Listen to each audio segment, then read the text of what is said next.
السلام علیکم دوستو، میں عاصم سہیل آپ کی خدمت میں حاضر ہوں۔ امید کرتا ہوں کہ سب خیر خیریت سے ہوں گے۔ اللہ پاک آپ سب کو اپنی حفظ و امان میں رکھے۔ دوستو، آج کی ویڈیو میں ہم آپ کو یہ بتائیں گے کہ ایک جماعت سے دوسرے جماعت میں وقفہ کتنا ہونا چاہیے جس سے قوت مردانہ میں کمی واقع نہ ہو، اور جب بھی جمع کیا جائے تو اس سے حقیقی لطف حاصل ہو، کیونکہ حقیقی لطف حاصل ہونے سے مرد کی جنسی قوت کمزور نہیں ہوتی اور عورت بھی مطمئن اور خوش رہتی ہے۔ دوستو، طبی لحاظ سے 3 سے 7 یوم بعد جمع کرنا چاہیے۔ 3 دن سپرم بنتے ہیں اور 4 دن بعد تحلیل ہو کر جسم کا حصہ بن جاتے ہیں۔ کیونکہ دن میں 2 بار یا روزانہ جمع کرنے سے چند ہی روز میں شدید کمزوری، سستی اور بلڈ پریشر کا مرض لاحق ہو سکتا ہے، اور اکثر جوڑوں کا پانی ختم ہو جاتا ہے۔ جوانی میں گودے آواز کرنا شروع کر دیتے ہیں۔ اس نقصان کی کسی بھی صورت تلافی نہیں ہو سکتی، اور خلاف ورزی کرتے رہنے سے آخر کار افسوس کرنا پڑتا ہے۔ زیادہ منی کا اخراج بار بار نہیں ہو سکتا، کیونکہ یہ چیز انسانی جسم میں وافر مقدار میں نہیں بنتی۔ طبی لحاظ سے 4 سے 7 روز بعد جمع کرنے سے جسم میں کمی یا کمزوری نہیں ہوتی اور قدرتی حقیقی لطف حاصل ہوتا ہے۔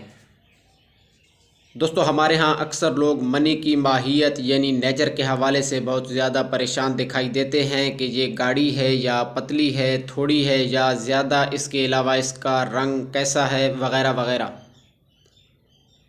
دوستو، ہر آدمی کی نیچر کے لحاظ سے اس کی منی میں بھی فرق ہوتا ہے۔ اس کا مردانہ قوت کے ساتھ ہرگز کوئی تعلق نہیں ہوتا، سوائے اولاد پیدا کرنے کے منی کا اور کوئی کام نہیں ہوتا۔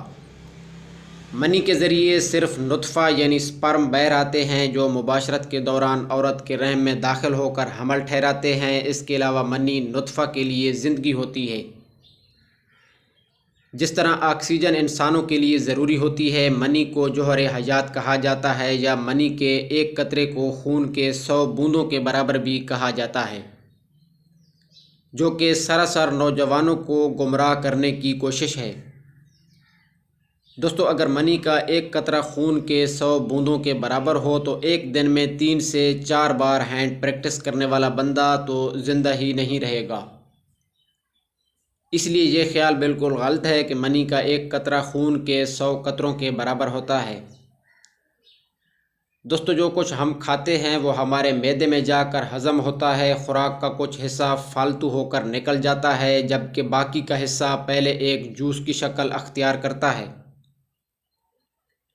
پھر اس سے خون بنتا ہے۔ خون پورے جسم میں سرکولیشن کرتا ہے، پھر اس سے گوشت بنتا ہے، پھر چربی بنتی ہے۔ اس کے بعد ہڈی، اور ہڈی کے بعد ہڈی کا گودا جو کہ اس کے اندر ہوتا ہے وہ بنتا ہے، اور سب سے آخر میں جا کے منی بنتی ہے۔ منی ایک لیسدار چیز ہوتی ہے جس میں ایک خاص قسم کی بو پائی جاتی ہے۔ اگر یہ کپڑے پر لگ جائے تو کپڑا اکڑ جاتا ہے۔ دوستو، یہاں پر ایک بات کی وضاحت کرتا چلوں کہ مباشرت سے تقریباً 12 گرام منی خارج ہوتی ہے، اور اس میں 200 لاکھ سپرم ہوتے ہیں۔ یہ سپرم اگر خوردبین سے دیکھے جائیں تو سانپ کی شکل کے ہوتے ہیں اور حرکت کر رہے ہوتے ہیں۔